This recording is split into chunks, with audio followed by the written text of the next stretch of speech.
Femme pasteur, bénite de Dieu ou bannie de Christ? Enfin la vérité nue dévoilée. Beaucoup de controverses sur les femmes pasteurs et prédicatrices. Alors, où est la vérité? Que dit la sainte parole de Dieu?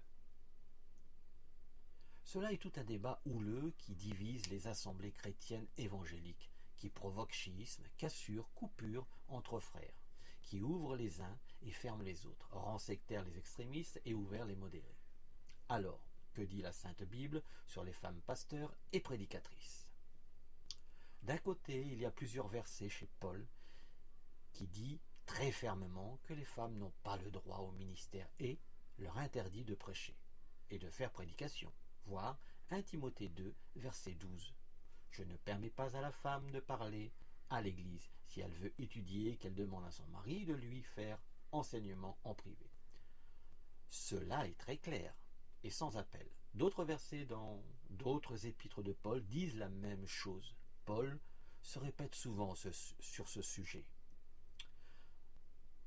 Mais toujours chez Paul, dans ses épîtres, on peut y lire dans Galates que dans l'Église de Christ, il n'y aura plus ni grec, ni juif, ni maître, ni esclave, ni homme, ni femme.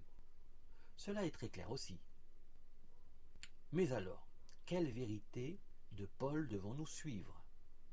Ces deux enseignements du même Paul sont-elles contradictoires, opposées l'une à l'autre? Y a-t-il conflit entre ces deux versets?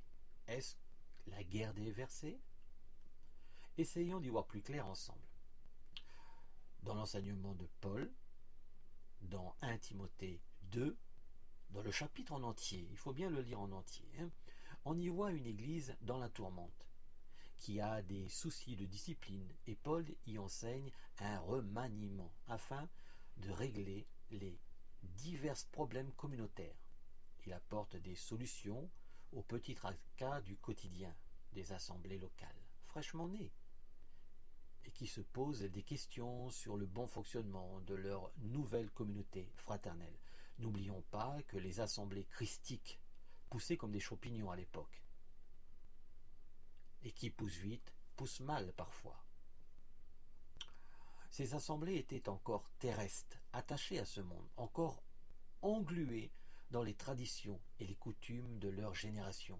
Ce n'était pas encore l'Église de Christ sur terre, dans son intégralité.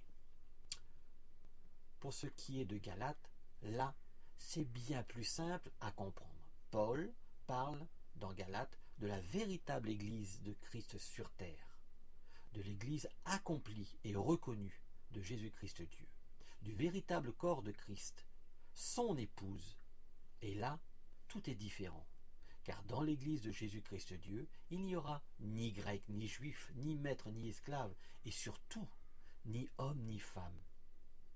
Donc, pour savoir si la femme a le droit de prêcher, de faire prédication, si elle a le droit au poste de pasteur ou de prédicatrice, il faut se poser la question individuellement à soi-même.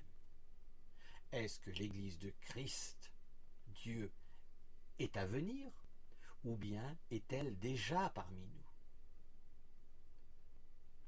Est-ce que je ferai partie de l'Église de Christ, ou bien est-ce que je fais déjà partie de l'Église de Christ sur terre?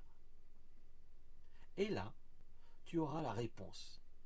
Si oui ou non, la femme pasteur peuvent prêcher ou non. Toi seul peux y répondre, et non pas un pasteur qui pourrait répondre à ta place. Pour terminer, sache qu'aucun être humain, homme ou femme, ne peut prêcher l'Évangile, la parole de Dieu, l'enseignement de Jésus-Christ, si celui-ci ne lui a pas envoyé l'invitation par le Saint-Esprit à le faire. Et que personne sur terre ne peut contester les choix de Christ sur ses élus, hommes ou femmes, ou malfrats. Chaque prédication ou sermon vient du Saint-Esprit de Jésus, notre roi. Alors ne conteste pas la parole de Dieu quand elle est à ton oreille, car cela est un péché de rejeter la parole de Jésus, qu'elle soit dite par un homme ou par une femme. Amen.